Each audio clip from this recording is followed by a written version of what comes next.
Hello বন্ধুরা, Ghosh kitchen থেকে আপনাদের সবাইকে নমস্কার। আশা করি সবাই ঠাকুরের কৃপায় ভালো আছেন, আমিও ভালো আছি। আজকের রেসিপি হলো কদম পিঠা। কদম পিঠা বানানোর জন্য এখানে আমি একটা নারকেল কুড়িয়ে নিয়েছি এবং নিয়েছি গুড় ও চিনি। গুড়ে হবে না, তাই এখানে একটু চিনি নিয়েছি, এক বাটি নিয়েছি আতপ চালের গুঁড়ো, আর এখানে নিয়েছি আমি মিনিকেট চাল। আমরা যে মিনিকেট চালের ভাত খাই সেই মিনিকেট চালই নিয়েছি। এখানে বাসমতি চালও নেওয়া যায়, তবে আমার আনা নেই, সেই জন্য আমি মিনিকেট চাল নিয়েছি। এখন আমি নারকেলের পুর করে নেব এবং চালের গুঁড়োগুলো আমি সিদ্ধ করে নেব।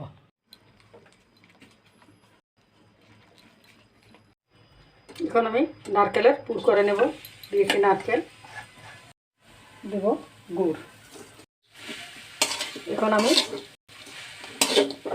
পুরটা বানিয়ে নেব। এখন ভালো করে আমি সিদ্ধ গুঁড়োগুলো মেখে নেব।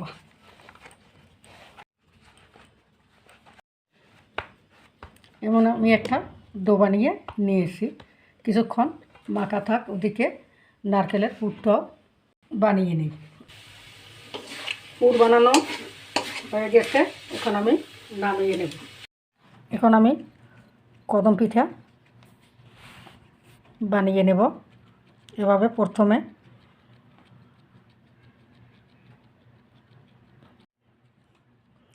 বাটি বানিয়ে নেব। এখন দিয়ে দেব পুর। এভাবে ভাঁজ করে আমি মুড়ে নেব কদমের মতন।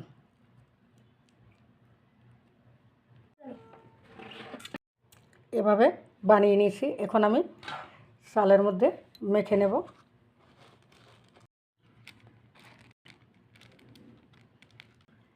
এভাবেই আমি সবগুলো কদম পিঠা বানিয়ে নেব।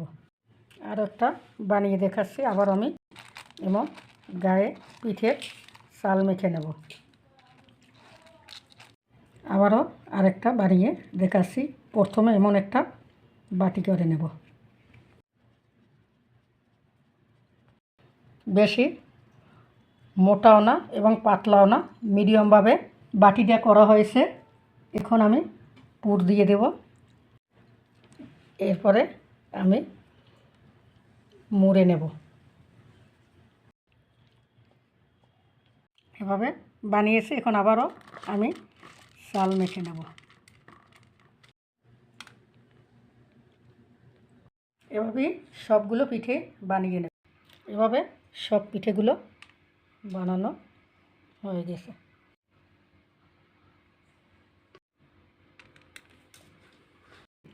এখানে আমি এক এক ফোঁটা করে ফুড কালার দিয়ে দেব।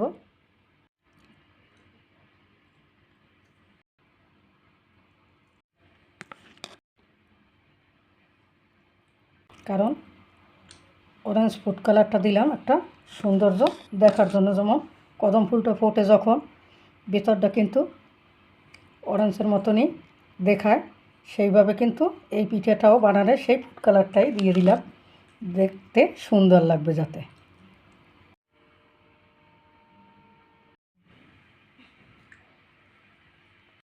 এখন আমি পিঠেগুলো ভাপ দিতে নেব।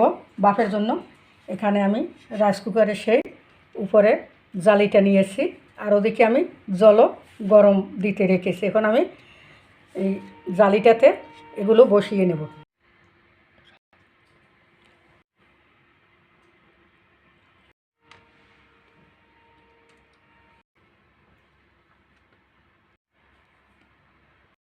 এখানে আমি জল রেখেছিলাম, জল ফুটছে। এখন এই জলের উপরেই আমি ভাপ দিয়ে নেব 10 মিনিটের মতন।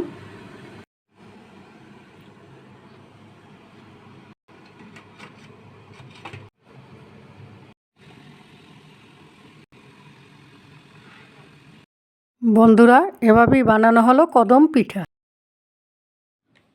বন্ধুরা, এমন শীতের দিনে বাপা কদম পিঠা খেতে কিন্তু সবারই পছন্দ লাগে। একদম গরম গরম এই পিঠাই খেতে কিন্তু খুবই মজাদার। দেখতে যতটাই সুন্দর, খেতেও কিন্তু ততটাই মজাদার এবং লোভনীয় এই ভাপা কদম পিঠা। এভাবে বাড়িতে আপনারাও একবার বানিয়ে দেখবেন, আমাদের সাথে থাকবেন, চ্যানেলটিকে সাবস্ক্রাইব করবেন, লাইক কমেন্ট শেয়ার করবেন। নমস্কার।